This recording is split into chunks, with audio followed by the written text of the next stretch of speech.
본문은 지난주에 이어서 바울의 2차 전도 여행을 우리에게 보여주고 있습니다. 지난주에 함께 보았던 말씀 다 기억하나요? 바울이 더베와 또 루스드라 지역에 이르러서 그곳에서 누굴 만나죠? 지난주 말씀 다시 한번 떠올려볼까요? 루스드라 지역에서 누굴 만납니까? 디모데를 만나죠. 디모데를 만나서 디모데를 자신의 전도팀에 합류시킵니다. 이제 전도팀에 바울과 또 다른 두 사람, 실라와 디모데까지 세 명이 함께 전도팀을 이루어서 여러 성을 다니면서 교회들에게 그 예루살렘 교회가 정한 규례를 가르쳐 주게 되죠. 자, 그렇게 바울이 교육시키고 또 훈련시키자 어떤 일이 벌어지느냐? 우리 지난주에 읽었던 마지막 16장 5절 말씀을 한번 보면요. 이에 여러 교회가 믿음이 더 굳건해지고 수가 날마다 늘어가니라. 어떤 일이 벌어집니까? 교회들이 날마다 더욱 믿음이 굳건해지고 있습니다. 믿는 자의 수가 점점 늘어나고 있습니다. 여러분, 너무 기쁜 일 아닙니까? 너무 행복한 일이죠. 바울이 처음 세웠던 계획들이요, 너무나도 은혜 가운데 잘 진행되고 있습니다. 여러분, 바울이 왜 2차 전도 여행을 시작했죠? 좀 더 올라가서 15장 36절 한번 볼까요? 15장 36절 보면 며칠 후에 바울이 바나바더러 말하되 우리가 주의 말씀을 전한 각 성으로 다시 가서 형제들이 어떠한가 방문하자 하고. 왜 2차 전도 여행을 시작합니까? 1차 전도 여행 때 복음을 전하고 그곳에 교회가 세워졌죠. 그곳에 다시 한번 방문해서 그곳에 있는 우리 믿음의 형제들이 어떻게 지내고 있는지 보자. 그냥 보는 게 아니라 그들에게 다시 한번 더 말씀을 가르치고 규례를 가르쳐서 그들이 든든히 잘 설 수 있도록 하자라는 목적으로 지금 바울이 2차 전도 여행을 시작한 겁니다. 자, 그래서 지금 1차 전도 여행지를 다시 한번 돌아보고 있는 거죠. 그리고 다시 온 그곳에서 그 교회들이 더욱 믿음 위에 견고하게 세워지고 있는 거죠. 자, 그럼 어떻습니까? 바울의 목적이 지금 달성되고 있습니까? 아니면 달성되지 않고 있습니까? 달성되고 있습니까? 아닙니까? 나오세요. 보고 있지 마시고. 달성되고 있습니까? 안 되고 있습니까? 달성되고 있으면 이쪽으로, 없으면 이쪽으로 참 이동할까 이렇게 X. 이쪽이 더 많은 것 같네요. 달성되고 있죠. 200% 달성되고 있습니다. 믿음에 더욱 견고해지고 믿는 자의 수가 점점 늘어나고 있대요. 200% 달성되고 있는 거 아닙니까? 바울이 1차 전도 여행을 다녔던, 그리고 다시 돌아와 사역하고 있는 이 지역, 여기가 어디냐? 바로 아시아. 아시아라는 곳은요, 지금 우리가 알고 있는 그 아시아를 말하고 있는 것이 아닙니다. 지금으로 치면 터키 영토에 해당하는 지금의 소아시아 지역을 바로 여기 성경에서는 아시아라고 지금 부르고 있는 거죠.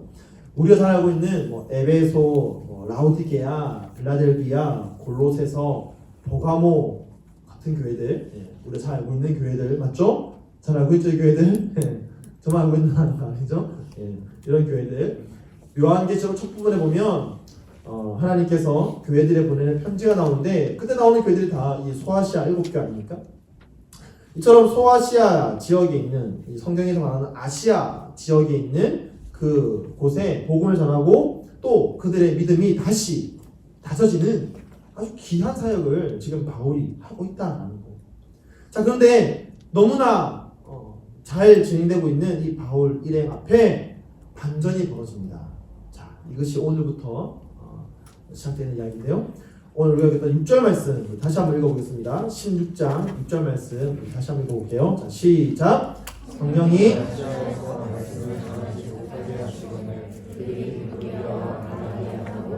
네, 자, 지금 무슨 일이 벌어집니까?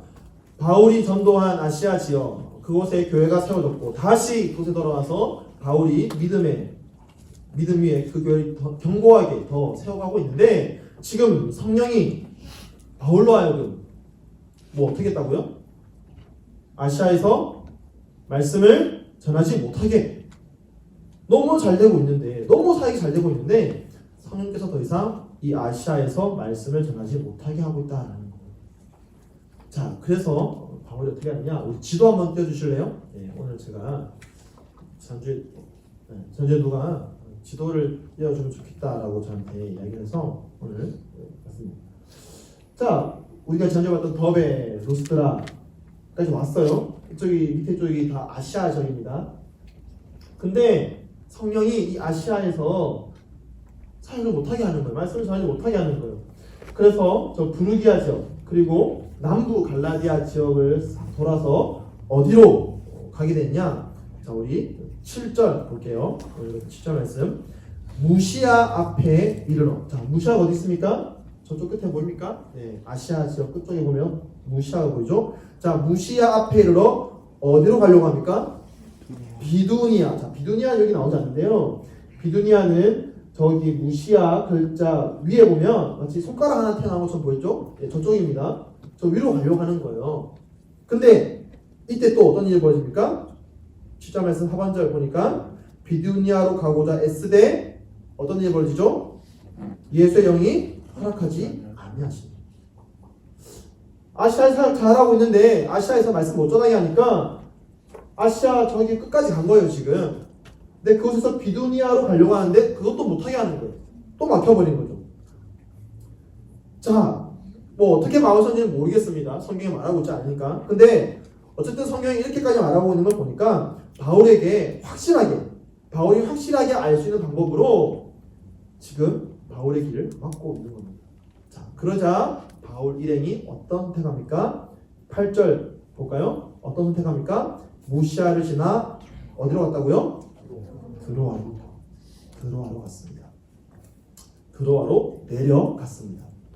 드로아는요, 소아시아, 성경이 말하는 아시아의 끝부분입니다.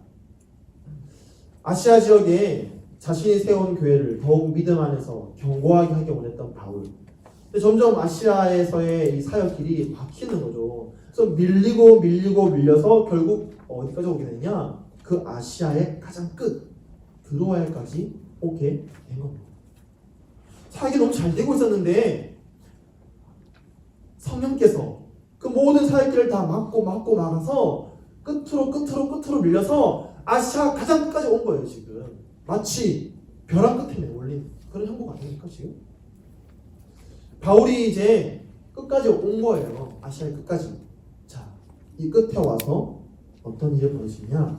9절 말씀 봅시다. 그날 밤에 드로아에 내려온 그날 밤에 환상이 바울에게 보입니다. 자, 어떤 환상이냐? 마게도냐 사람 하나가 서서요 바울에게 청합니다. 마게도냐로 건너와서 우리를 도우라고. 아시아 사역이 밀려서 끝까지 온 바울. 근데 그날 밤에 환상 가운데에 마게도냐. 자, 마게도냐 어디 있습니까? 반대편에 있죠? 네. 마게도냐는 완전 다른 대륙이에요. 지금으로 치면은 발칸반도, 유럽에 해당하는 곳이죠. 완전 대륙에 묶여버리는 곳이에요. 지금 바울은 아시아를 넘어서 유럽으로 오라는 요청을 받게 됩니다. 자, 그 요청에 어떻게 하느냐? 10절 보니까 바울이 그 환상을 보았을 때 우리가 곧 마게도냐로 떠나기를 힘썼다 라고 합니다. 이제 바울은 사역의 방향을 완전 바꾸고 있습니다. 아시아를 넘어서 유럽으로 그의 발걸음을 옮기는 겁니다. 힘써 마게도냐로 향하게 됩니다. 여러분, 바울이 마게도냐로 가는 것은요 쉽지 않은 일입니다. 힘써 노력을 해야 할 수 있는 일인 거예요. 왜 그렇죠? 마게도냐는 바울의 계획에 전혀 없던 곳입니다. 바울의 계획, 첫 번째 이 2차 전도 여행을 떠날 때 세웠던 처음 계획은 뭐냐면 아시아 지역을 돌아다니면서 그가 세운 교회들을 다시 한번 점검하는 게 바울의 계획인 거예요. 그런데 그 모든 계획이 흐트러지고 전혀 새로운 곳 마게도냐로 가게 되는 것. 이것은 바울에게 절대로 쉬운 일이 아니라는 거죠. 더 근원적으로 들어가면 마게도냐는 바울이 지금 아시아에서 누리고 있는 모든 안정을 다 버려야 됩니다. 모험이에요. 마게도냐로 간다는 것은 바울이 누리고 있는 모든 익숙함을 다 버리고 불편함을 감수해야 하는 일입니다. 그것이 내가 편안한 것이 아니라 하나님의 뜻이기 때문에 순종해야 하는 일인 거예요. 굉장히 어려운 일이죠. 안정을 버리고 익숙함을 버리고 나의 편함을 버리고 불편함을 감수하면서 모험을 해야 하는 이유인 거예요. 근데 더 놀라운 것이 뭐냐면 바울이 이 결정을 하는 데 있어서 망설임이 없다는 겁니다. 자, 다시 한번 10절 볼까요? 이 환상을 보았을 때 어떻게 합니까? 우리가 즉 바울과 바울의 전도팀이 곧 즉시 마케도냐로 떠날 힘썼다라고 말하죠. 그냥 한번 가보자. 뭐 가다가 뭐 가지면 가는 거고 뭐 안 가지면 뭐 안 되는 거고 이렇게 뭐 가면 가고 아니면 말고식의 그런 도전이 아니라는 거예요. 반드시 갈 수 있도록 힘써서 지금 가고 있다는 거예요. 바울이 왜 이렇게 망설임 없는 결정을 했습니까? 왜 이렇게 힘써서 그 결정들을 지켜나가려고 하고 있느냐? 그가 환상 중에 만난 이 마게도냐 사람이 한 말 때문입니다. 마게도냐 사람이 무슨 말 했죠? 자, 우리 9절 말씀 한번 같이 읽어볼게요. 16절 9절 말씀 같이 읽어보겠습니다. 시작. 밤에 환상이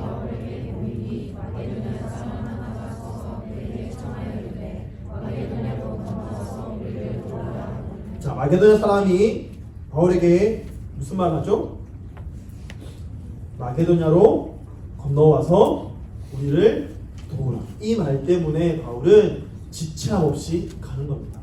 여러분, 여기서 도우라는 말은요, 헬라어로 보에데오라는 말인데요, 이 단어는 그 유래가 두 가지의 단어가 합성되어서 유래된 단어입니다. 어떤 단어냐면 울음소리를 뜻하는 보에라는 단어하고 달리다라는 뜻의 데오라는 단어가 합쳐져서 만들어진 유래된 단어입니다.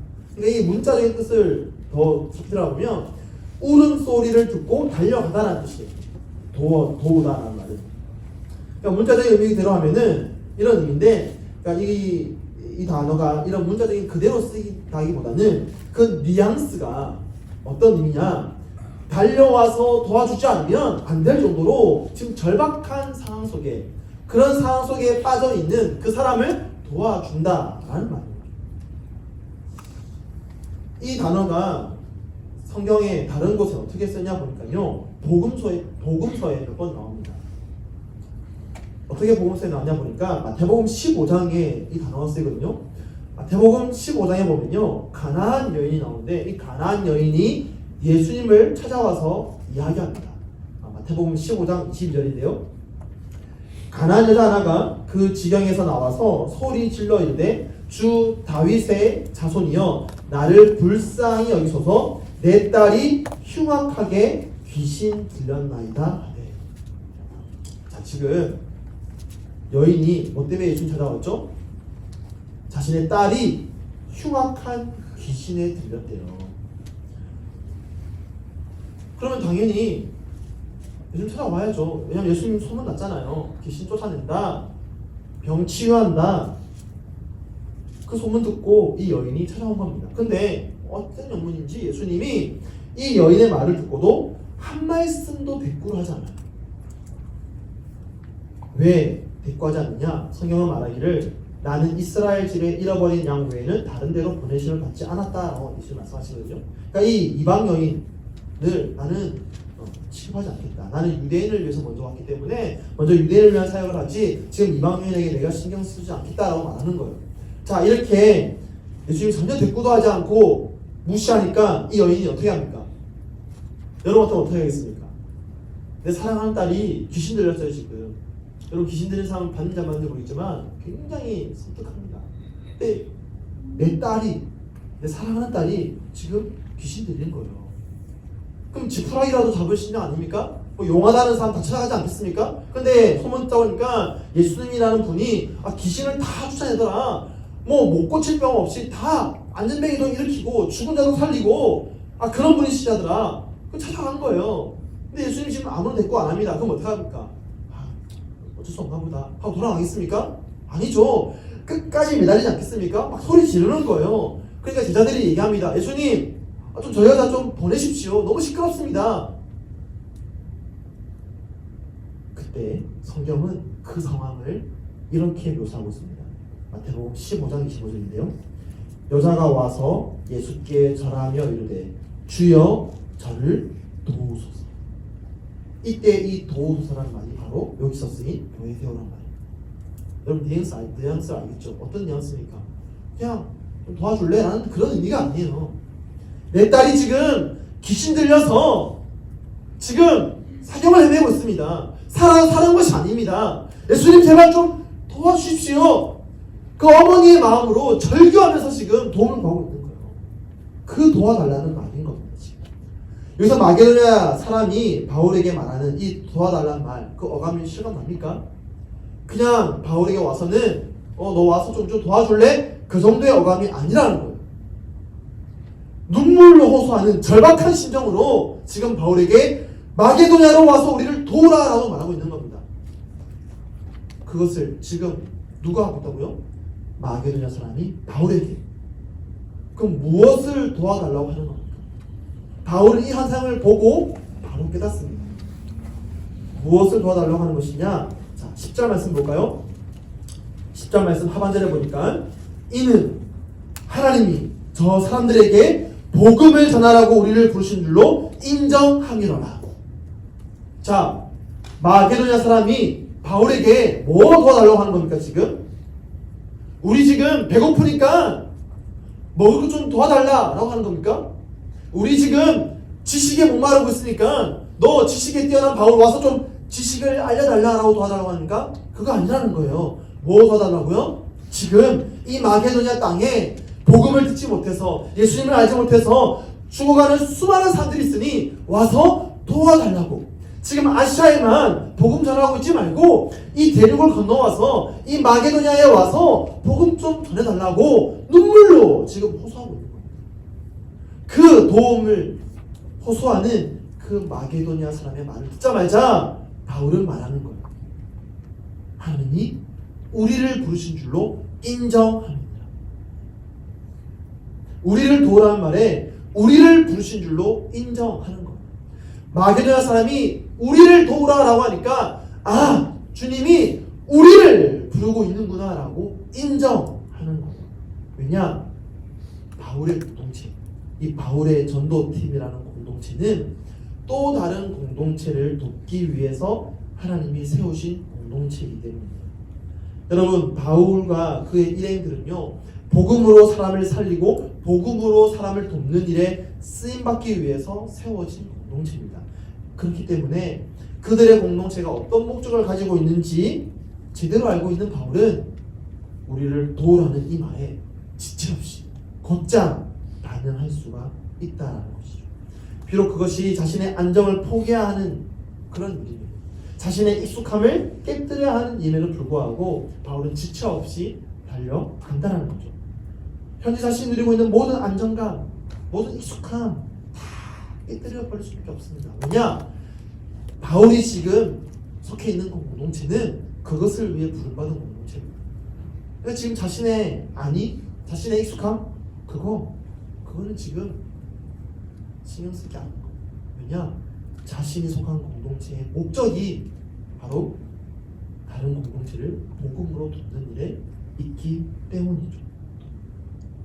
사실은 너무 귀한 일로, 귀한 마음, 선한 마음으로 시작한 사역입니다. 이미 세워진 자신이 세운 교회를 돌아다니면서 다시 한번 경고하게 하는 거, 얼마나 그 선한 마음으로, 귀한 마음으로 시작한 사역입니까? 근데 그렇게 선한 마음으로 시작한 사역도 하나님이 그 공동체를 세운 목적에 부합하지 않거나 또는 더 큰 그 공동체의 목적에 부합하는 더 큰 또 다른 일이 있을 때는 강함이 그것도 깨뜨려 버릴 수가 있어요. 그렇지 않으면 어느 순간 안주하려고 하는 마음, 성공에 안주하려고 하는 마음이 그 마음속에 침투하게 되는 거죠. 여러분, 바울이 이 아시아에서 사역하면요, 그야말로 그가 성취한 성공에 도취하면서 살아갈 수 있는 충분한 환경들이 지금 마련되어 있습니다. 어딜 가나 자기가 세운 교회예요. 이미 아시아에는 바울에 대한 소문이 다 났을 겁니다. 어디 가든지 바울 하면은 이미 기본을 먹고 들어가는 거예요. 그러니까 아시아 어느 지역 가든지 저분이 바울이야. 저 사람이 바로 바울이야. 이미 바울은 자신의 계획을 다 세워놨을 겁니다. 그런데 하나님의 계획은 그런 바울의 계획 또는 바울에 만족하고는 전혀 다른 모습으로 나타나죠. 그의 모든 익숙함을 버려야 하는 모습으로 나타납니다. 그럼에도 불구하고 바울은 충성하는 거예요. 왜냐? 자신의 부르심이 바로 그 도우심이 바로 도움에 있기 때문이죠. 이제 여러분에게 제가 묻습니다. 여러분에게도 여러분의 아시아가 있을 수 있다. 여러분의 아시아는 어디입니까? 달리 말하면 여러분에게 익숙한 곳이 어디냐라는 거. 여러분에게 익숙한 곳은 어디입니까? 여러분의 집, 필라델피아, 이마누엘 교회, 여러분의 학교, 여러분 잘 가는 음식점, 스타벅스, 어디가 있습니까? 여러분에게 익숙한 곳, 여러분의 아시아는 어디냐라는 거죠. 근데 우리 다시 한번 또 생각해 보면요, 이 익숙한 곳은 어쩌면 우리의 신앙의 정도에 따라서 달라질 수가 있습니다. 어떤 사람은요, 여전히 세상이 익숙할 수 있습니다. 세상 속에 있는 것이 너무 익숙한 거예요. 그런 사람에게는 하나님이 찾아가셔서 하나님의 교회와 하나님의 나라로 부르십니다. 근데 이미 교회 안에, 이미 하나님 나라 안에 들어와 있지만 또 어떤 사람들은 특정 부분에만, 교회에도 또 하나님 나라에도 어떤 특정 부분에만 익숙해져 있을 수 있어요. 그런 사람에게는요, 하나님이 또 부르십니다. 그 익숙함을 깨뜨리고 불편함을 감수하라. 왜냐? 내가 너를 부른 그 부르심이 또 다른 도움, 또 다른 필요가 있기 때문에 그것을 내려놓고 또 다른 부르심으로 오라고 부르시는 거죠. 여러분에게 익숙함은 어딘지 오늘 이 밤 한번 다시 우리가 생각해 보자. 제가 익숙함이라는 단어를요 한번 찾아봤거든요. 그랬더니 구어사전에 익숙하다라는 말이 이런 뜻이더라고요. 어떤 일을 여러 번 하여 서투르지 않은 상태에 있다. 이게 바로 익숙하다라는 말의 뜻입니다. 뭐라고요? 어떤 일을 여러 번 하여서 서투르지 않은 상태에 있는 것. 너무나 자연스러운. 이것이 바로 익숙하다라는 거죠. 그러니까 익숙함이라는 것은 어떤 일이 우리에게 계속 반복되어지면서 나도 모르게 내 몸에 배이고 나도 모르게 내 마음에 깊숙이 배어 있는 거. 그게 다 익숙함이라는 거예요. 때로는 그것이 습관의 모습으로, 어떤 버릇의 모습으로 나타날 수가 있는 거예요. 이게 이제 우리 형제들 가운데 군대를 다녀온 우리 형제도 있고 군대를 다녀오지 않은 형제도 있는데, 군대 다녀온 형제들은 좀 이해할 겁니다. 제대하고 났는데 굉장히 절망감이 들 때가 있습니다. 첫 번째는요, 아침 6시 반에 눈이 떠질 때, 알람 맞춰지 않았는데도 좀만 자고 싶은데 6시 반에 눈이 떠집니다. 또 한 가지는 학교 갔는데 선배가 뭘 물어보는데 대답하기를 그러지 말입니다. 아니, 옷끝에 단학가를 붙이는데 그래서 막 절망감이 오죠. 내가 군대 물이 빠지지 않았어요. 엄청 절망감. 나도 모르게 2년을 반복하다 보니까 나도 모르게 몸에 배어 있는 거예요. 이게 익숙하다라는 겁니다. 익숙함이라는 것은 결국 우리의 삶, 또 우리의 태도를 넘어서서 우리의 마음까지도 다스리게 되는 게 바로 이 익숙함이라는 거예요. 어느 책에 보니까요, 복음서에 나오는 그 부자와 나사로 이야기하죠. 거지 나사로가 부자를 찾아왔을 때 부자가 나사로를 굉장히 이렇게 천대하잖아요. 그리고 나중에 나사로가 죽어서 이 하나님 나라에 가서 이 부자와 마주하는 그런 이야기를 이야기하고 있는데, 근데 이 책에서 그 이야기를 이렇게 풀어나가더라고요. 아마도 부자가 처음부터 나사로를 그렇게 천대하진 않았을 것이다. 자기 집에 찾아오는 그 나사로를 보면서 처음에는 걱정했을 거라는 거죠. 그래서 처음에는 먹을 것도 주고 걱정도 했을 거라는 거예요. 그런데 그 나사로가 매일 자기 집 앞에 있다 보니까, 매일 자기를 찾아다 보니까 어느 순간 그 거지 나사로가, 그 나사로의 모습이 어느 순간 익숙해져 버린 거죠. 그래서 그 부자의 눈에 병들어 있고 헐벗은 그 나사로가 어느 순간 익숙해져 버린 거예요. 그래서 나사로의 몸을 막 개들이 핥아도 너무나 그것이 익숙하기 때문에 그냥 자연스럽게 바라보게 되는 거죠. 그리고 그것이 어느 순간에는 이제 왜 매일 오냐고, 이제 그만 오라고 불평하고 불만을 나타내는 모습까지 얘기되는 거죠. 이것이 바로 우리의 익숙함이라는 거예요. 여러분에게 이런 익숙함 혹시 없습니까? 익숙함이란 단순히 장소적인 것만을 말하고 있는 게 아니라는 거예요. 장소를 넘어서서 우리의 모든 행위, 우리의 모든 생각, 우리의 모든 마음까지도 이 익숙함의 공간이 될 수 있다. 여러분 주변에 너무 불신자가 많으니까 이제 그것이 너무 익숙한 거예요. 더 이상 전도해야 된다는 마음이 들지 않는 거예요. 왜냐? 너무 당연하니까. 너무 익숙하니까. 우리 디모데 성경 어떻습니까? 오고 가는 새신자들이 너무 많아요. 뭐 한 달에도 한 학기에도 뭐 수십 명이 왔다 가고 하니까 우리에게 이 새신자가 어느 순간 익숙함의 대상이 돼버린 거예요. 또 누구 왔네? 그 사람 몇 년 있다 가려나? 너무 익숙해져 버린다. 이 익숙함이 우리의 마음을 지배하게 되면요, 우리는 우리를 부르신 부르심을 역행하게 됩니다. 그래서 우리는 이 모든 익숙함으로부터 우리를 깨뜨려야 됩니다. 다시 한번 묻겠습니다. 여러분의 익숙함은 무엇입니까? 우리의 모든 행위를 포함한, 우리의 모든 성향까지도 포함한 익숙함. 가만히 있는 것, 즐거움을 찾는 것, 쾌락을 추구하는 것. 사실 이것도 우리에게 익숙함입니다. 우리는요, 가만히 머물러 있기를 익숙해하고요, 즐거움을 찾아가는 것을 익숙해하고요, 쾌락을 추구하는 것을 익숙해합니다. 시편 1편 1절 말씀 여러분 잘 알고 있죠? 한번 볼까요? 복 있는 사람은 악인들의 꾀를 따르지 아니하며 죄인들의 길에 서지 아니하며 오만한 자들의 자리에 앉지 아니하며. 자, 성경이 말하고 있는데요, 우리의 익숙함은 어떤 모습이냐? 악인들의 꾀를 따라간대요. 왜냐? 악을 따라가는 게, 악을 행하는 게 우리에게 너무 익숙하기 때문에. 죄인들의 길에 서는 것을 익숙해합니다. 왜냐? 우리 마음속에 있는 죄의 속성이, 죄성이 그것을 너무나 익숙해하고, 너무 익숙해요. 오만한 자들의 자리에 앉는 것을 익숙해합니다. 왜냐?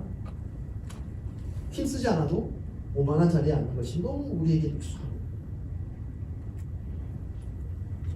여러분, 이 순서를 잘 보세요. 악인들의 꾀를 따르다. 따르다는 말은 빠른 걸음 또는 달림을 말합니다. 그 다음에 죄인들의 길에 서다. 자, 마지막 단계가 뭐죠? 오만한 자들의 자리에 앉는다. 달리다가 서다가 앉는 것. 점점 우리의 익숙함을 나타내고 있는 거죠. 여러분, 이 중에 누가 가장 악한 사람입니까? 누가 가장 끝판대장입니까? 달리는 사람, 서는 사람, 앉는 사람. 누가 가장 끝판대장이죠? 앉는 사람. 자, 이거를 잠깐 생각해볼까요? 제가 회사 생활할 때, 신입사원 할 때 앉는 일이 별로 없어요. 계속 움직입니다. 그래서 뭐 심부름하고 뭐 계속 움직여요. 앉아있는 사람은 누구죠? 부장님.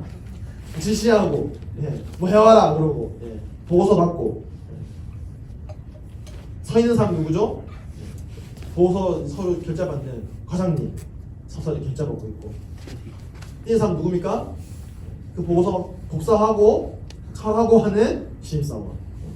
결국 끝판대장은 누구죠? 앉아있는 사람. 앉아있는 사람.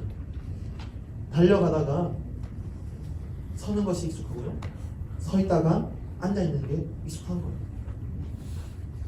악인들의 길을 따라가는 것이 익숙하다가 죄인들의 길에 서 있는 게 익숙해지고요. 그 죄인들의 길에 서 있다가 오만한 자리에 앉게 되면 그것이 우리에게 너무 익숙한 거예요. 왜냐? 우리의 제 본성이 그렇다는 거예요. 제 본성. 가만히 있어도 그렇게 될 수밖에 없습니다. 그런데 성경 우리에게 말하고 있죠. 복 있는 사람은 어떤 사람이라고요? 그렇게 하지 않는 사람. 그렇게 하지 않는 사람. 하지 않는 거예요. 하지 않아야 되는 거예요. 이것은 가만히 있으면 되는 게 아니에요. 가만히 있으면 그냥 악인의 길을 따라가고 죄인들의 길에 서고 오만한 자의 자리에 앉을 수밖에 없어요. 그것이 하지 않으려고 하는 철저한 힘씀이 있어야 되는 거예요. 그렇지 않으면 우리의 익숙함은 결국 악인들, 죄인들을 오만한 자를 따라가기 때문에 그것을 하지 않으려고 하는 적극적인 행위가, 힘씀이 우리에게 있어야 되는 거예요. 그것이 바로 복 있는 사람입니다. 왜 이런 사람이 복 있는 사람입니까? 왜냐? 그 욕망을 따라가다 보면, 그 익숙함을 따라가다 보면 그것이 우리를 살리는 것이 아니라 결국 그것이 우리를 죽이는 것입니다. 결국 하나님이 왜 허락하지 아니하시는가? 왜 예수의 영이 허락하지 아니하셨는가? 예수님, 바울이 편하게 살아가는 거 보기 싫어가지고, 야, 너 왜 편하게 일하냐? 좀 힘들게 해야지. 안 되겠다, 좀 힘든 데로 가라. 지금 그래서 예수님이 허락하지 않습니까? 그거 아니에요. 허락하지 않는다는 것은 예수님이, 하나님이 바울을 지금 살리고 있는 거예요. 그것은 성경을 우리에게 또 잘 보여주고 있어요. 이 허락하다라는 말이요, 다른 성경에 또 어떻게 썼냐 보니까 고린도전서 10장 13절에 나옵니다. 같이 볼까요? 고린도전서 10장 13절, 앞에 있는 말씀 같이 한번 읽어보겠습니다. 자, 시작. 사람이 감당할 시험 밖에는 너희가 강할 것이 없나니 오직 하나님은 미쁘사 너희가 감당하지 못할 시험 감함을 허락하지 아니하시고 시험 당할 즈음에 또한 피할 길을 내사 너희로 능히 감당하게 하시니라. 아멘. 하나님이 허락하지 않는다라는 말이요, 성경에 또 다른 데 보니까 고린도전서 10장에 나와요. 근데 여기서는 무엇을 허락하지 않는 것이죠? 우리로 하여금 감당하지 못할 시험 당함을 허락하지 않는 것입니다. 결국 하나님은 우리가 무언가를 허락하지 않으실 때 우리가 미워서, 우리가 편하게 있는 것을 꼴보기 싫어해서 그래서 허락하지 않는 것이 아니라 우리를 사랑하셔서 우리가 시험 당하지 않도록 허락하지 않으시고요, 우리가 죄의 길에 빠져서 우리가 죽음으로, 사망의 길로 가지 않도록 우리를 허락하지 아니하시는 거예요. 주님이 우리를 사랑하시기 때문에 우리로 하여금 허락하지 않는 것입니다. 우리가 우리의 익숙함을 버려야 할 때가 오면요, 그것은 하나님이 우리를 사랑하시기 때문에 우리로 하여금 그 익숙함을 버리도록 만드시는 겁니다. 내가 그 익숙함에 머물러 있을 때 나는 사망의 길, 죽음의 길, 내 영혼을 피폐하게 만드는 길로 내가 지금 가고 있는 것입니다. 주님은 나로 하여금 그 익숙함을 다 깨뜨리게 하시는 겁니다. 그게 너무 힘들어요. 때로는 나가 가지고 있는 그 익숙함을 버리는 게 너무 힘듭니다. 맞잖아요. 그거 너무 쉽지 않아요. 그냥 하는 대로 하면 너무 좋잖아요. 너무 익숙하잖아요. 근데 그걸 깨뜨리고 하면 힘들잖아요. 그런데 충분한, 그 익숙함을 깨뜨릴 만한 충분한 가치가 우리에게 있다는 거죠. 왜냐? 그것은 우리를 살리는 길이기 때문에, 주님이 우리를 사랑하셔서 우리에게 주신 길이기 때문에 그 익숙함을 깨뜨릴 충분한 가치가 있는 겁니다.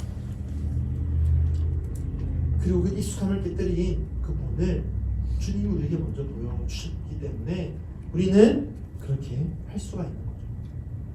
빌립보서 2장 5절 말씀은 이렇게 우리가 말하고 있습니다. 너희 안에 이 마음을 품으라. 곧 그리스도 예수의 마음.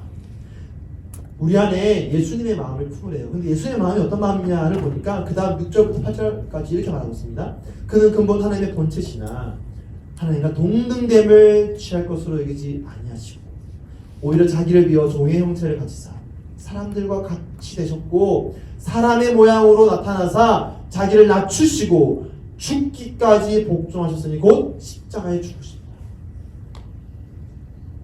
우리 예수님 근본 하나님의 본체, 그 하늘 영광의 보좌 우편한 데 계신 게 너무나 익숙하신 분인데 그 익숙함을 깨뜨리고 우리와 같은 모습, 이 땅에 오신 이유 무엇입니까?